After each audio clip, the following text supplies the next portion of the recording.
To get started, you should cut out your pieces. So here I've cut 2 pieces for the outer and the liner, and I'm just using the same fabric. You can make it 2 different kinds of fabric if you want, but I find using the same fabric it makes it easier to hide any imperfections. So I have 2 pieces of fabric for the liner and the outer piece, and then I have 1 piece of fusible fleece, and it's like a lightweight. Now the side that has the glue on it is going to be your rough side. It has little glue dot bumps, so you'll be able to feel the difference there. You can use batting, and you can use the fusible fleece, whichever you have. Oh, the Insole Bright, that's what I was thinking. That stuff's a little bit more expensive. And then for your coaster, you'll need 2 pieces of fabric and your fusible fleece.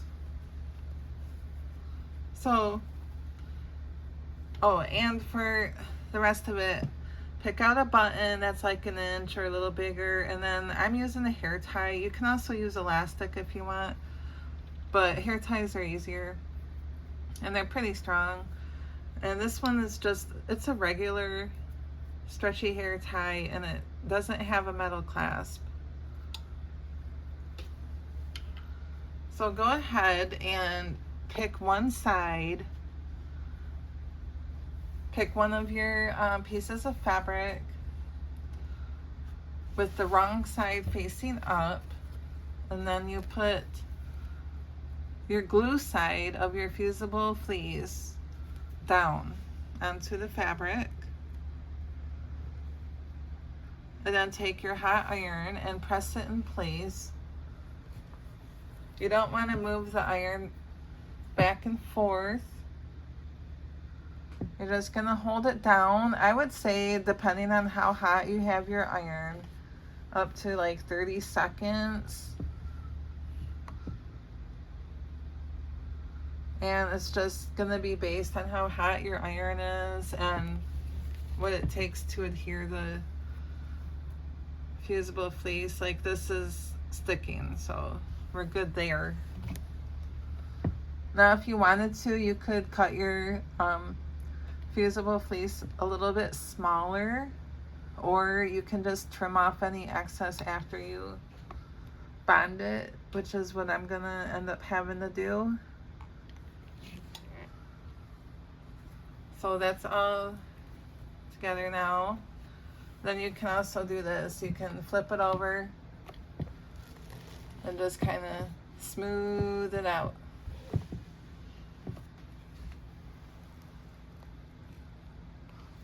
There we go. And I do have some, I'm gonna go ahead and trim that off, the excess amount, so that it's not too bulky.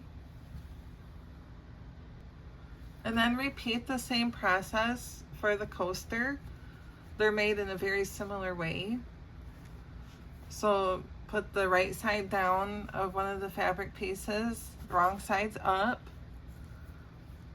Sticky side of your fusible fleece down, and then press that in place too. What you need to do is at one of your ends, you need to mark 1 inch down the center. That's where you're gonna sew your button. And actually you're gonna sew the button on the other side, but I'll just show you on this side here. Here's 1 inch mark. And then your button, what you need to do, okay, there's 1 inch. That doesn't mean you put your button right on top of that mark. Put your button right below it, because you need room to sew so that your presser foot or needle doesn't get in the way of your button. So that's the purpose of the mark. is to keep the button out of the way of that, and just remember that your button's going to be sewn on just below that mark like this. But we're going to do it on this side over here. So you need to hand sew your button.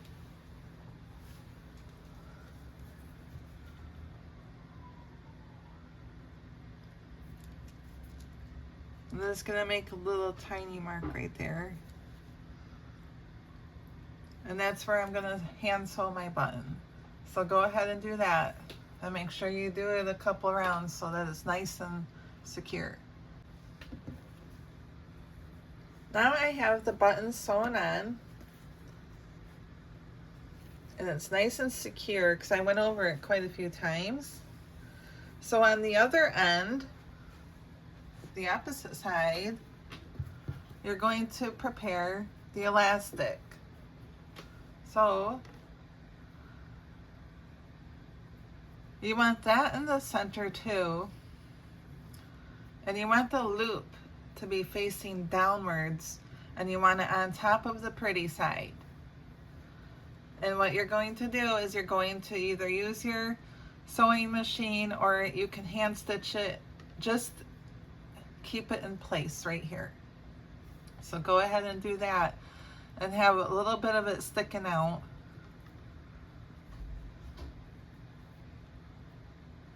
Like about an inch sticking out. So keep that in place by stitching it there. Okay, so I went ahead and I stitched this to hold it in place, and then it will be made extra secure after it gets sewn. Go ahead and trim off the extra loopy-loo, not all the way to the edge. Okay, now what you're going to do is you're going to lay the other piece over top of this piece. The right sides need to face each other. So lay that over top, and then you can use your sewing clips or pins or a combination of both to secure them together in place for sewing. Okay, so I have this all clipped together, right sides together. Now what you need is an opening so that you can turn it out. And you want to be able to get your hand through there just enough to be able to turn everything out nice and pretty. I'd say about 3 fingers width. So just pick one of the long sides and you can mark it with a pen. And then you're going to start from one of your marks and sew all the way around until you reach the other mark with a little bit over a 1/4 inch seam allowance.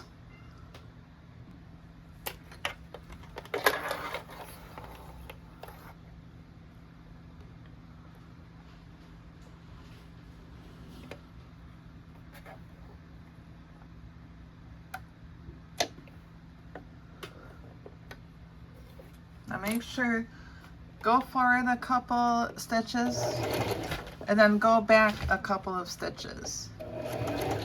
That's back stitch. That will secure your stitches in place.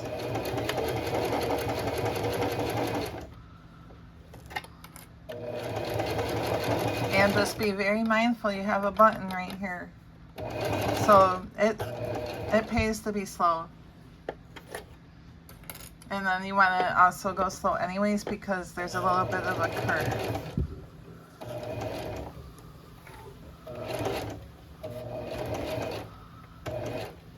And then sew all the way until you get to the other mark and make sure you backstitch. Alright, now that you have finished the sewing part, you can almost go to the step of turning it right side out, but first you need to take care of something important. There's a lot of bulk at the end here. So you can either take little scissors and make little grooves like this. Cut that out, or the easiest option is pinking shears. You can take that bulk right off there And it gives you them nice little grooves for turning to make it nice and smooth. Just be super careful. You don't want to cut your stitches.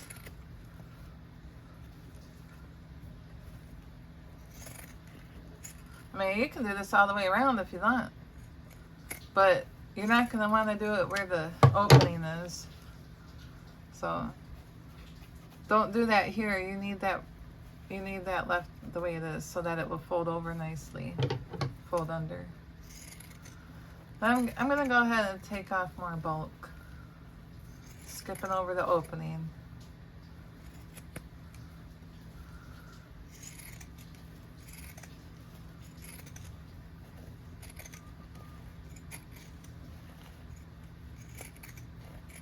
There. That's pretty good. So go ahead and turn this out through the opening, okay? And you can use your finger or another blunt object to smooth out your ends if you want. Now I have mine all turned out. And I did end up using a crochet hook. So it helps to have something to smooth them curves more.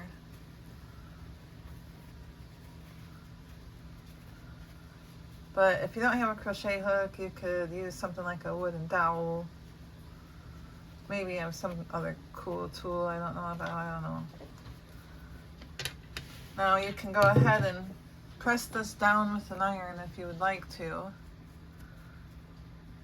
I'm not gonna.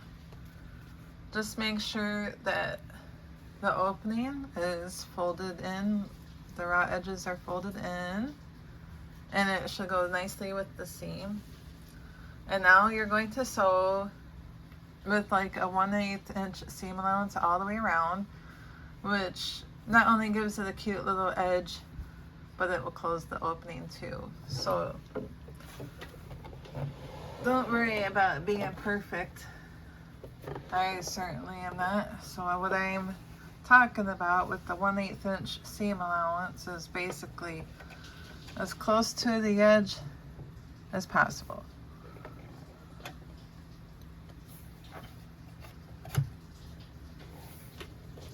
Then make a back stitch at the beginning and at the end.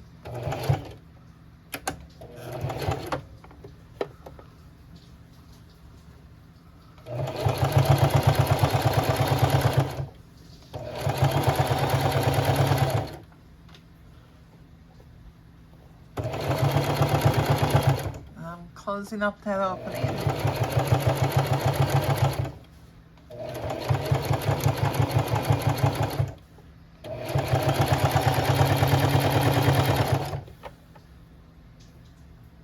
Just go slow over this part where the elastic is. Okay, I finished sewing all the way around.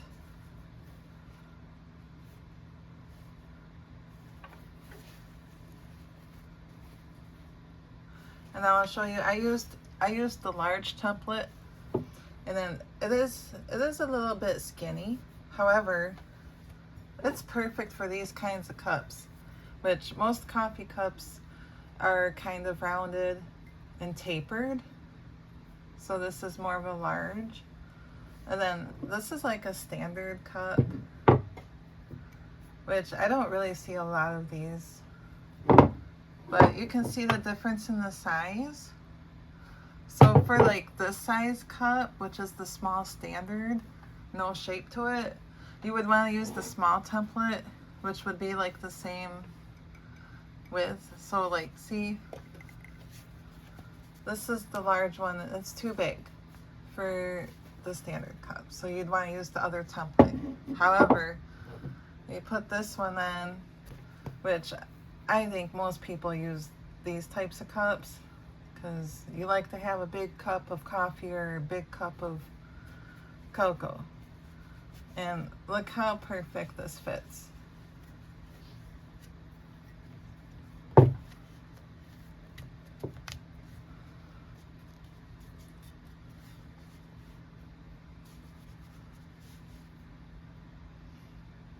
And what I like about it It's just enough to keep your hands from being burned from the hot liquid inside. And you can still put your mouth on it. So you're not putting your mouth on the fabric. Who wants that? Not me. But if you do want it to be wider, just add like a 1/2 inch seam allowance to the template. But this is the size I really like. It fits on here nice and snug. So thank you for watching, and if you have any questions, please let me know. I'm always available to help.